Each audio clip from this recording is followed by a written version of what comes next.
Assalamualaikum warahmatullahi wabarakatuh. Baik, di sini saya akan menjelaskan tentang pengertian apa itu arsitektur komputer. Nah, arsitektur komputer merupakan konsep perancangan dan juga struktur pengoperasian dasar dari suatu komputer, yaitu ilmu mengenai cara keterhubungan komponen-komponen perangkat keras untuk dapat menciptakan sebuah komputer.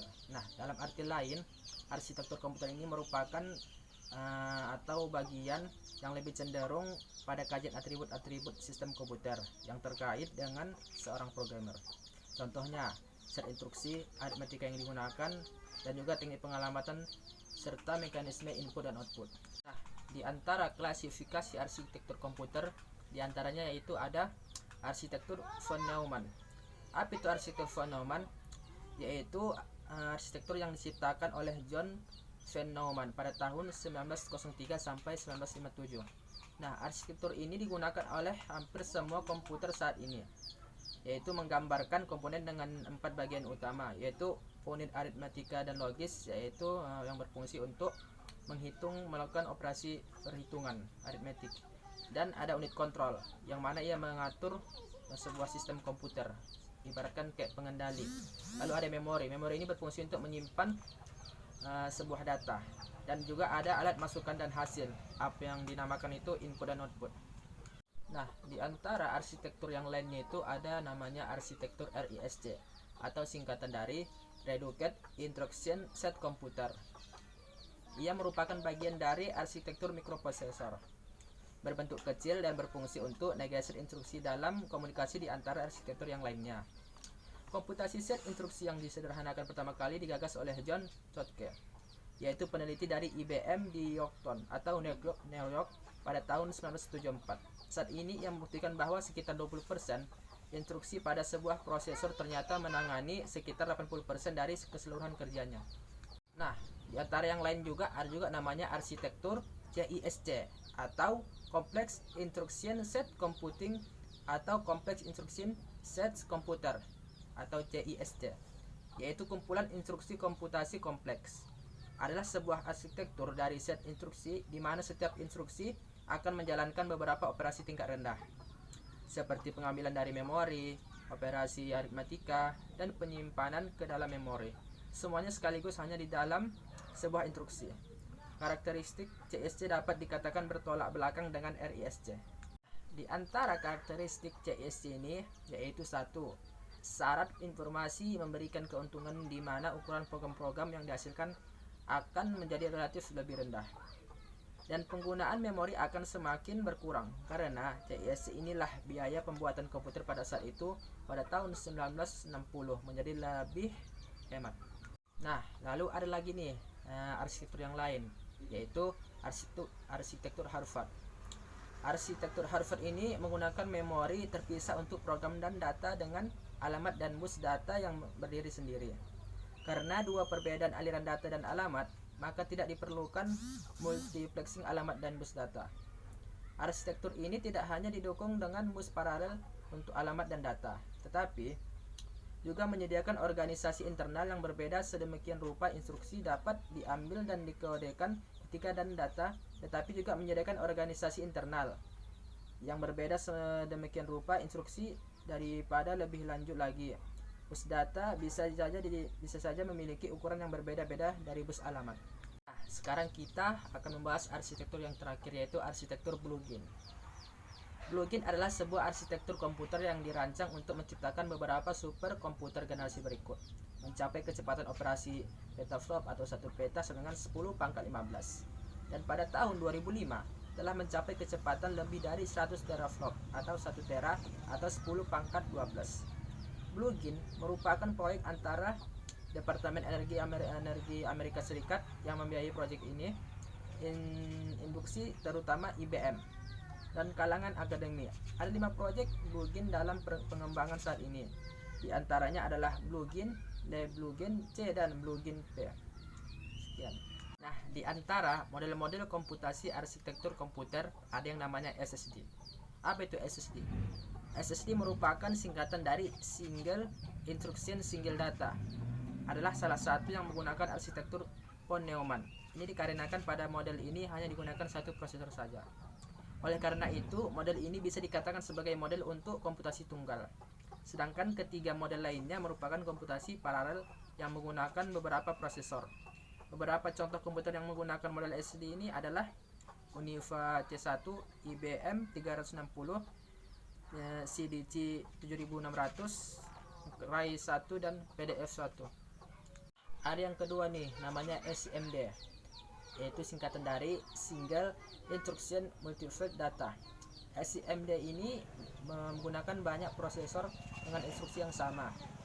Namun setiap prosesor mengolah data yang berbeda. Sebagai contoh, kita ingin mencari angka 27 pada deretan angka yang terdiri dari 100 angka. Dan kita menggunakan 5 prosesor. Pada setiap prosesor kita menggunakan algoritma atau perintah yang sama. Namun, data yang diproses berbeda. Misalnya, prosesor 1 mengolah data dari deretan atau urutan pertama hingga ke-20. Lalu prosesor kedua mengolah data dari urutan 21 sampai 40. Begitupun untuk prosesor-prosesor yang lain. Beberapa contoh komputer yang menggunakan model SIMD ini adalah Iliac 4, Maspar, Cray XMP, Cray XMP, Thinking Machine CM2, dan cell processor atau GPU. Nah, yang ketiga ini namanya MISD, yaitu Multi-Thread Instruction Single Data, menggunakan banyak prosesor dengan setiap prosesor menggunakan instruksi yang berbeda namun mengolah data yang sama. Hal ini merupakan kebalikan dari model SIMD. Untuk contoh, kita bisa menggunakan kasus yang sama pada contoh model SIMD, namun cara penyelesaiannya yang sangat berbeda. Nah, yang terakhir ini ada namanya model MIMD, merupakan singkatan dari Multiple Instruction Multified. MIMD menggunakan banyak prosesor dengan setiap prosesor memiliki instruksi yang berbeda dan mengolah data yang berbeda. Namun banyak komputer yang menggunakan model MIMD juga memasukkan komponen untuk model SIMD. Beberapa komputer yang menggunakan model MIMD adalah IBM Power, HP atau Compaq Alpha-Server, Intel IA32 atau AMD Optron, dan Cray XT3 dan IBM BG atau L. Nah, pada bab kedua ini kita akan membahas apa itu komputer. Nah, komputer adalah sebuah mesin hitung elektronik yang secara cepat menerima informasi masukan digital dan mengolah informasi tersebut menurut seperangkat instruksi yang tersimpan dalam komputer tersebut dan menghasilkan keluaran informasi yang dihasilkan setelah diolah. Daftar perintah tersebut dinamakan program komputer dan unit penyimpanannya adalah memori komputer. Oke. Dan kita beralih ke struktur komputer. Komputer adalah sebuah sistem yang berinteraksi dengan cara tertentu dengan dunia luar. Interaksi dunia luar dilakukan melalui perangkat periferal dan saluran komunikasi. Dalam buku ini akan banyak dikaji seputar struktur internal komputer. Dan Central Processing Unit atau CPU berfungsi sebagai pengontrol operasi komputer dan pusat pengolahan fungsi-fungsi komputer. Kesepakatan CPU cukup disebut sebagai prosesor.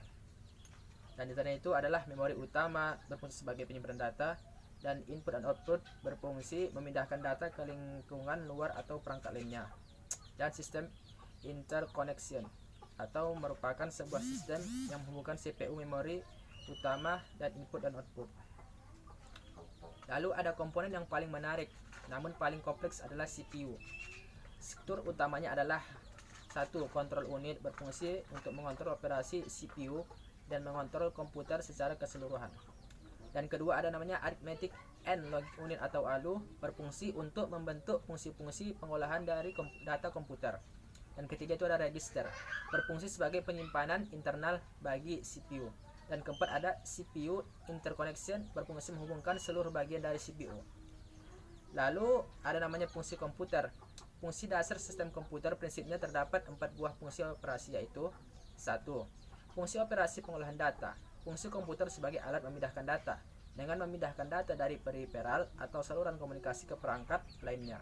Contoh, keyboard ke scan jarak lebih jauh, maka proses komunikasi data. Yang kedua, fungsi operasi penyimpanan data. Data dipindahkan dari lingkungan luar ke penyimpanan komputer lalu dibaca dan sebaliknya ditulis. Contoh, internet download ke disk atau hard disk. Lalu yang ketiga itu Fungsi operasi pemindahan data.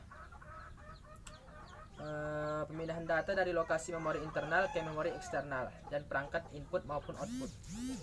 Lalu yang keempat, fungsi operasi kontrol, yaitu pengontrolan dari suatu sistem berdasarkan sistem kerja yang dikontrol melalui kinerja prosesor maupun memori.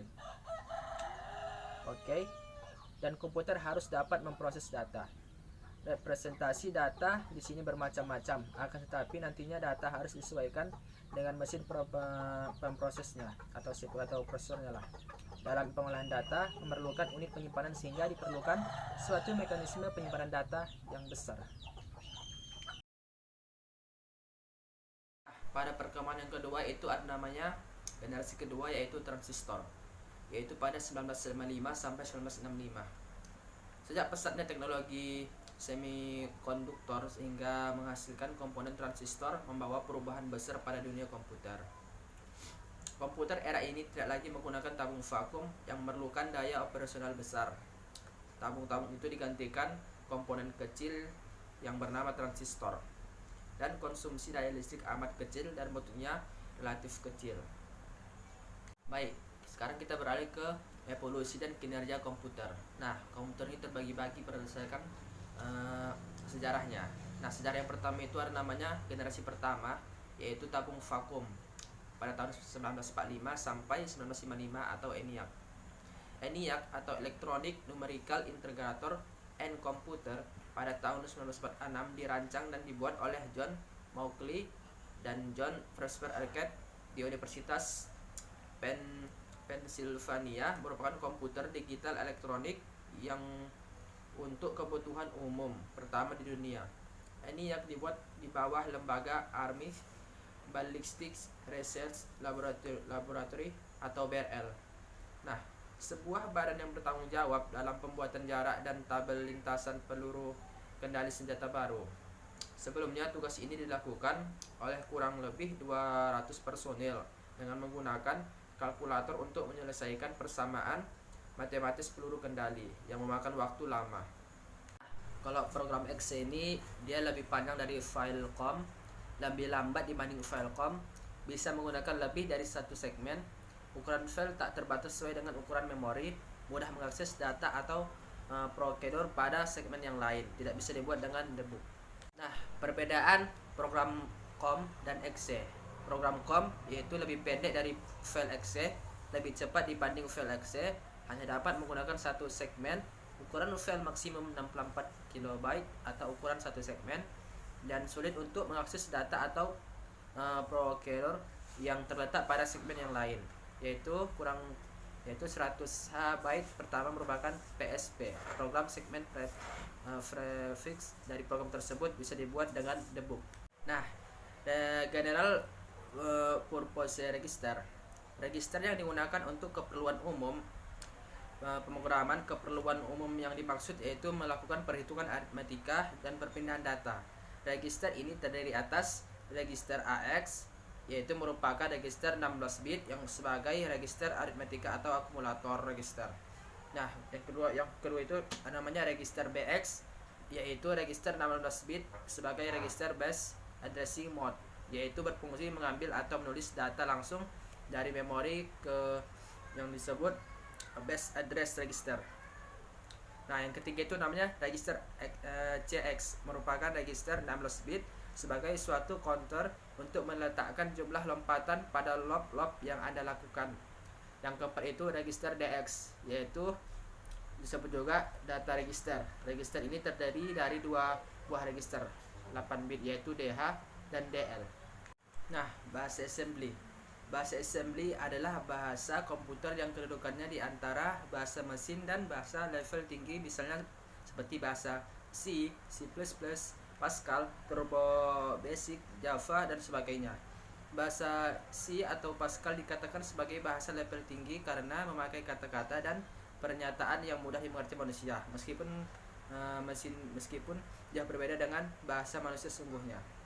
Nah, assembler adalah program yang bekerja membantu penulisan instruksi dalam format bahasa Inggris sehingga mudah dibaca dan dipahami. Perintah baris pertama bekerja menjalankan proses pengisian register R0 dengan data 02H. Perintah baris kedua bekerja menjalankan proses pengisian register A dengan data 0,3H.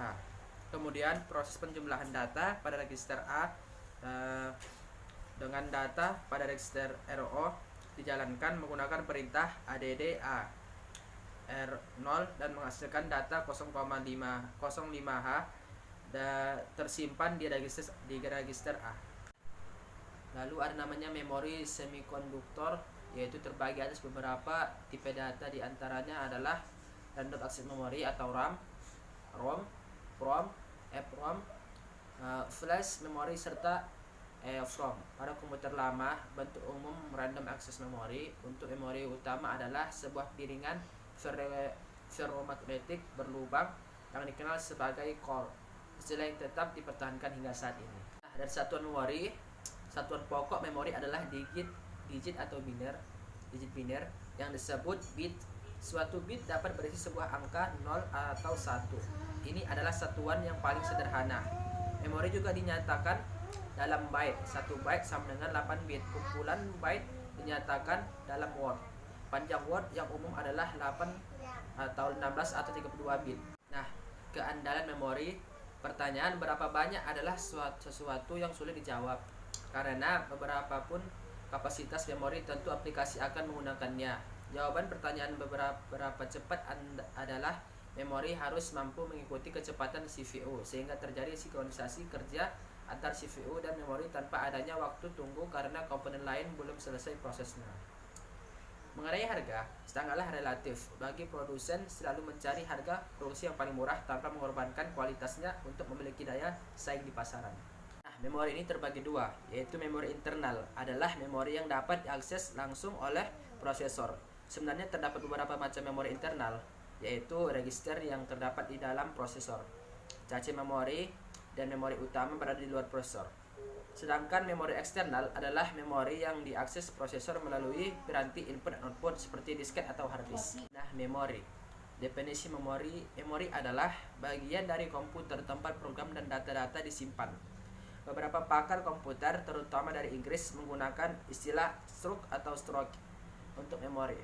Meskipun kata stroke sering digunakan untuk menunjuk ke penyimpanan disket. Tujuan interupsi secara umum untuk memanajemen pengeksekusian routine interupsi agar efektif dan efisien antar CPU dan modul-modul input dan output maupun memori. Sekarang fungsi interupsi.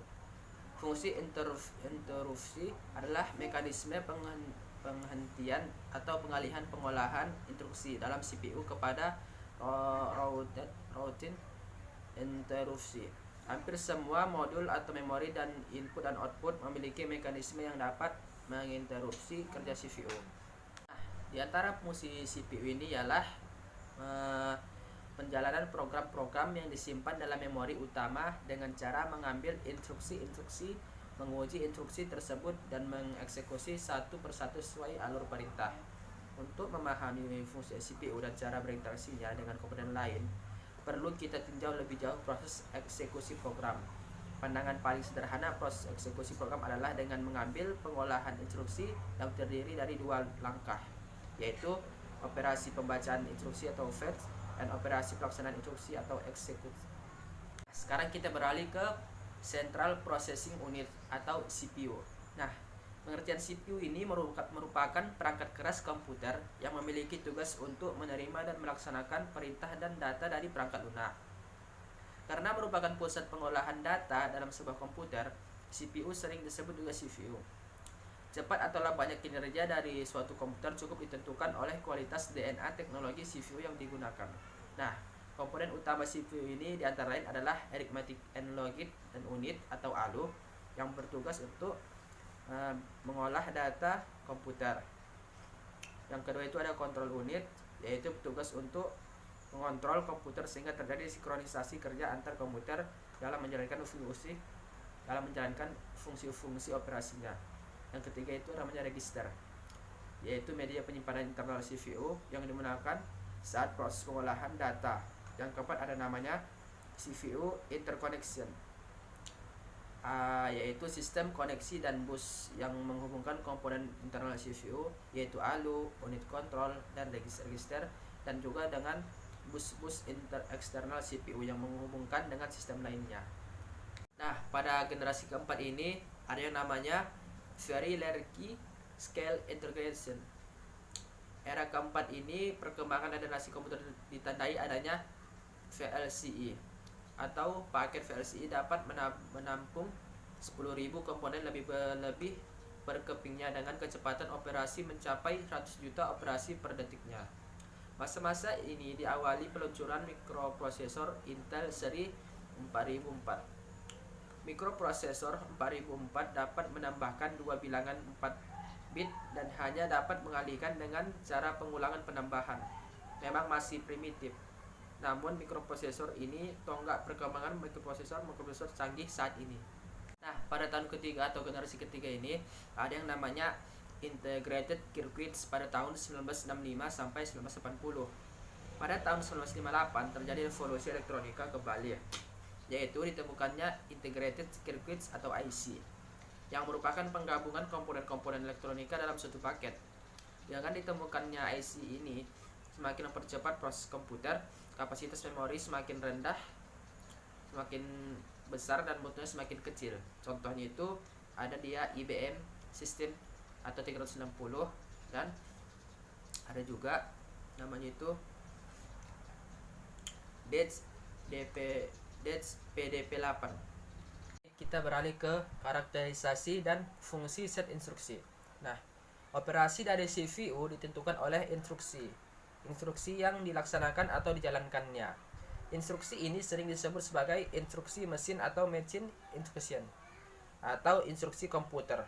Nah, kumpulan dari instruksi-instruksi yang berbeda yang dapat dijalankan oleh CPU disebut set instruksi. Lalu ada elemen-elemen dan instruksi mesin atau set instruksi. Di antaranya adalah operation kode, baru sort operand reference, baru result operand reference, dan next instruction reference. Dan sort dan result operand dapat berupa salah satu di antara tiga jenis berikut ini, yaitu main or virtual memory, CPU register, input dan output. Desain set instruksi. Desain set instruksi merupakan masalah yang sangat kompleks yang melibatkan banyak aspek.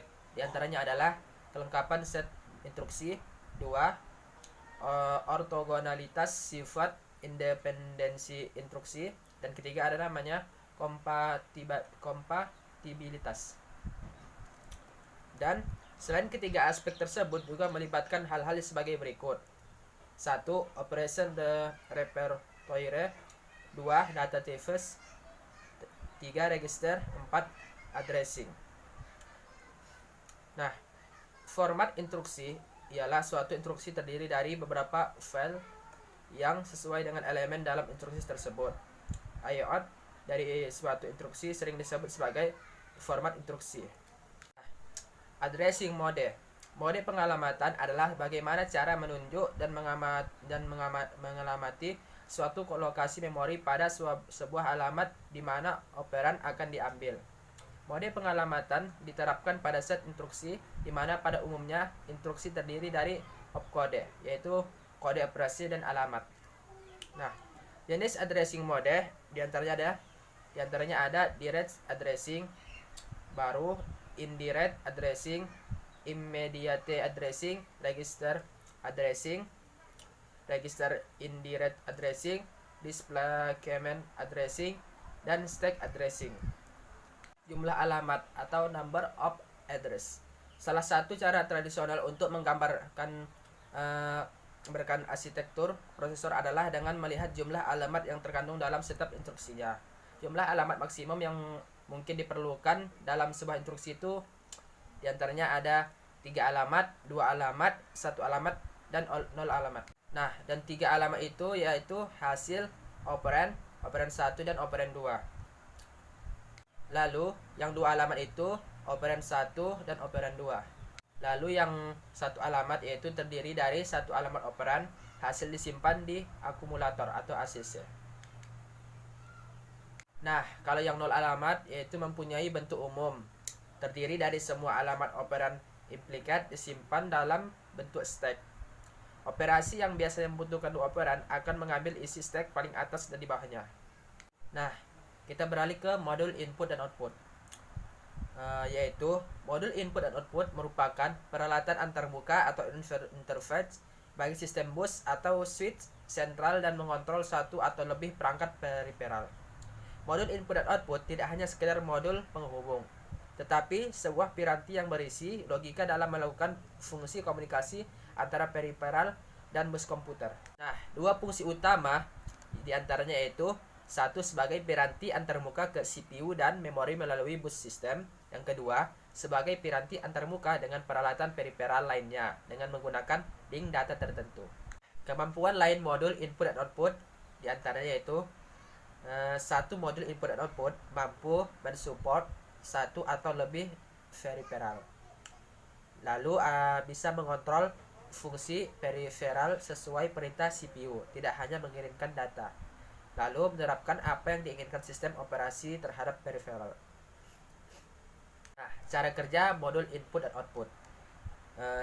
Satu, CPU meminta status periferal pada modul input dan output. 2. Modul input dan output cek ke periferal dan mengirimkan statusnya dalam bentuk status bit. Yang ketiga, jika status ready, CPU melakukan request untuk transfer data.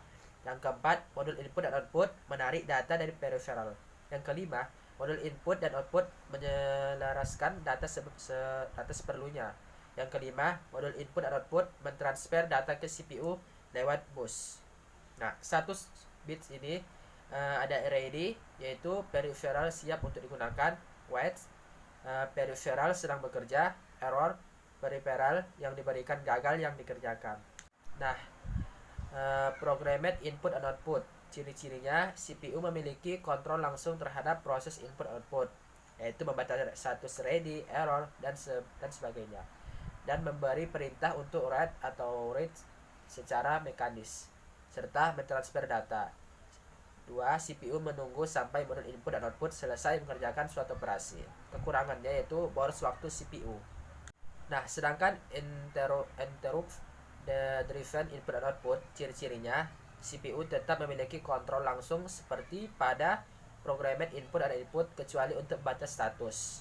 Yang kedua, modul input dan output mengirimkan interrupt ke CPU ketika terjadi perubahan status.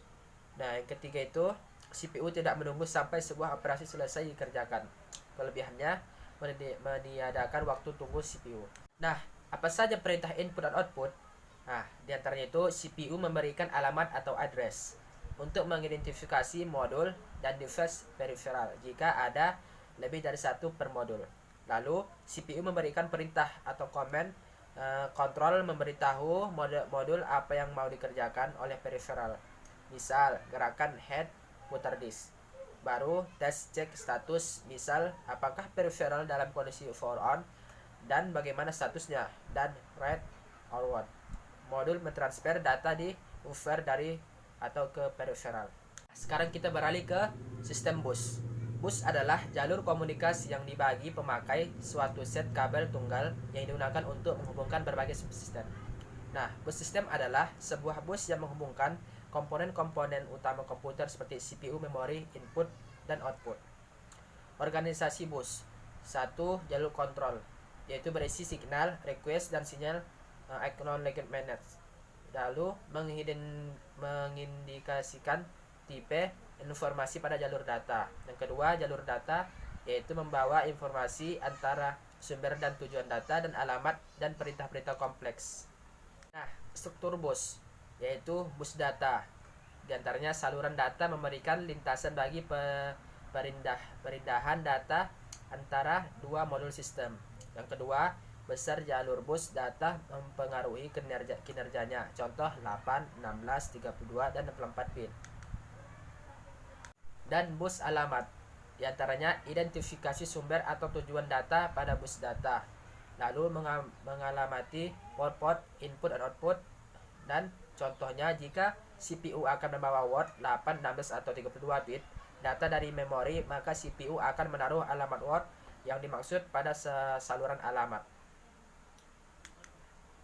Lalu bus control yaitu mengontrol akses ke saluran alamat dan penggunaan data dan saluran alamat, dan mengendalikan dan mengatur jamming informasi seperti sinyal red atau word, lalu interrupt request dan sinyal clock. Nah, sekarang kita beralih ke pengertian mengontrol interrupt Intel 8259A.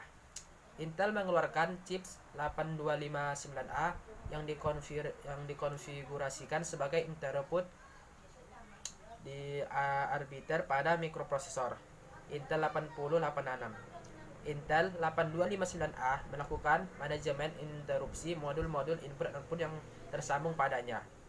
Lalu chips ini dapat diprogram untuk menentukan prioritas modul input dan output yang lebih dulu ditangani CPU apabila ada permintaan interupsi yang bersamaan. Nah, masalah yang dijumpai dalam input dan output terprogram adalah bahwa CPU harus menunggu modul input dan output yang diinginkan agar siap baik untuk menerima maupun untuk mengirimkan data dalam waktu yang relatif lama. Pada saat menunggu, CPU harus berulang-ulang menanyakan status modul input dan output. Akibatnya, tingkah kinerja sistem secara keseluruhan menurun tajam. Dan alternatifnya adalah CPU mengeluarkan perintah input dan output ke modul dan kemudian mengerjakan perintah lainnya. Kemudian, modul input dan output akan menginterupsi CPU untuk meminta layanan ketika modul telah siap untuk saling bertukar dengan data dengan CPU. Setelah itu, CPU akan mengeksekusi pengiriman data seperti sebelumnya dan dilanjutkan dengan menyelesaikan proses sebelumnya. Multiple interrupt lineage yaitu teknik yang paling sederhana, lalu menggunakan saluran interupsi berjumlah banyak dan tidak praktis untuk menggunakan sejumlah saluran bus atau pin CPU ke seluruh saluran interupsi modul-modul input dan output. Dan ada namanya software poll, yaitu CPU mengetahui adanya sebuah interupsi, maka CPU akan menuju ke routine layanan interupsi yang tugasnya melakukan poll seluruh modul input dan output untuk menentukan modul yang melakukan interupsi. Kerugian software poll ini, ia memerlukan waktu yang lama karena harus mengidentifikasi seluruh modul untuk mengetahui modul input dan output yang melakukan interupsi. Yang ketiga ada namanya daisy chain, teknik yang lebih efisien menggunakan hardware poll. Seluruh modul input dan output tersambung dalam saluran interupsi CPU secara melingkar. Dan apabila ada permintaan interupsi, maka CPU akan menjalankan sinyal acknowledge yang berjalan pada saluran interupsi sampai menjumpai modul input dan output yang mengirimkan interupsi. Dan yang keempat ini ada namanya arbitrasi bus, yaitu modul input dan output memperoleh kontrol bus sebelum modul ini menggunakan saluran permintaan interupsi, dan hanya akan terdapat sebuah modul input dan output yang dapat melakukan interupsi. Nah, sekarang kita beralih ke Direct Memory Access atau DMA. Nah, DMA ini meliputi modul-modul tambahan pada bus sistem. Modul DMA mampu menirukan CPU, bahkan mengambil alih kontrol sistem dari CPU. Nah, prinsip kerja DMA ini: 1. Pada saat CPU ingin membaca atau menulis blok data, CPU mengeluarkan perintah ke modul DMA dengan mengirimkan informasi berikut, yaitu read atau write yang diminta, alamat perangkat input output yang dilibatkan, lokasi awal dalam memori untuk membaca atau menulis, lalu jumlah word yang akan dibaca atau ditulis. Yang kedua itu kemudian CPU melanjutkan pekerjaan lainnya. Yang ketiga, CPU telah mendelegasikan kepada modul DMA dan modul ini akan menjalankan tugasnya. Yang keempat, modul DMA memindahkan seluruh blok data word per word secara langsung ke memori atau dari memori tanpa harus melalui CPU. Yang kelima, ketika pemindahan ini selesai, modul DMA akan mengirimkan signal interrupt ke CPU sehingga CPU hanya akan dilibatkan pada awal dan akhir saja. Yang keenam, CPU dapat menjalankan proses lainnya tanpa banyak terganggu dengan interupsi. Dan interface eksternal. Jenis-jenis interface yaitu 1. Paralel. Terdapat sejumlah saluran yang terhubung ke modul input dan output dan peripheral, dan sejumlah bit dipindahkan secara simultan melalui bus data. Yang kedua, serial. Hanya dapat hanya terdapat saluran yang digunakan untuk mentransmisikan data, dan bit-bit harus ditransmisikan satu persatu. Dan yang kedua itu paralel umumnya digunakan untuk periferal berkecepatan tinggi seperti pita dan disk. Lalu serial umum digunakan untuk printer dan terminal. Dan konfigurasi point to point dan multi point koneksi di antara modul dan input di dalam sebuah sistem komputer, dan perangkat eksternal dapat berbentuk point to point atau multi point. Nah, kesimpulannya ialah 1. PPI 8255 merupakan salah satu modul input dan output yang dirancang untuk keperluan input dan output mikroprosesor 8086. Yang kedua, terdapat 3 buah teknik dalam operasi input dan output, yaitu input dan output terprogram, interrupt atau driven input dan output, dan DMA. Yang ketiga, perangkat eksternal atau lebih umum disebut peripheral tersambung dalam sistem CPU melalui perangkat pengendalinya, yaitu modul input dan output. Yang keempat, perangkat eksternal diklasifikasikan human readable, margin depth, dan communication. Nah, sekarang kita beralih ke algoritma penjadwalan proses, yang dimana diantaranya ada first come first served atau FCFS, lalu ada SJP atau shortest job price, lalu ada priority scheduling, yang keempat ada round robin. Nah, First come first served ini merupakan algoritma penjadwalan CPU yang paling sederhana. Proses yang tiba lebih dahulu akan dilayani lebih dahulu. Lalu, kalau ada proses tiba pada waktu yang sama, maka pelayanan mereka dilaksanakan berdasarkan urutan dalam antrian. Dan proses di antrian belakang harus menunggu sampai semua proses di depannya selesai. Nah, kalau sorted job price ini, ya dasar prioritas adalah pendeknya proses. Dan makin pendek atau singkat proses, maka makin tinggi prioritasnya. Dan langkah 1, tentukan urutan prioritas berdasarkan pendeknya proses yang dilayani. Dan langkah 2, penentuan proses mana yang dilayani oleh pemrosesan. Setiap proses yang ada di dalam ready queue akan dieksekusi berdasarkan burst time terkecil. Dan hal ini mengakibatkan waiting time yang pendek untuk setiap proses. Maka rata waiting time juga menjadi pendek. Algoritma ini dikatakan optimal. Nah, priority scheduling. Ia merupakan algoritma yang mendahulukan proses memiliki prioritas tertinggi. Prioritas proses ditentukan berdasarkan 1. Time limit, 2. Memory requirement, 3. File access, 4. Perbandingan antara burst proses dengan CPU, dan yang kelima tingkat kepentingan proses. Nah, lalu round robin. Algoritma ini menggilir proses yang ada di antrian. Proses akan mendapat jatah sebesar tim kuantum. Jika tim kuantumnya habis atau proses sudah selesai, CPU akan dialokasikan ke proses berikutnya. Dan proses ini cukup adil karena tidak ada proses yang diprioritaskan. Semua proses mendapat jatah waktu yang sama dari CPU, yaitu 1/n, dan tidak akan menunggu lebih lama dari n kurang 1 atau Q, di mana Q adalah lama 1 kuantum. Dan algoritma RR sepenuhnya bergantung besarnya tim kuantum. Jika tim kuantum terlalu besar, algoritma ini akan sama saja dengan algoritma FCFS.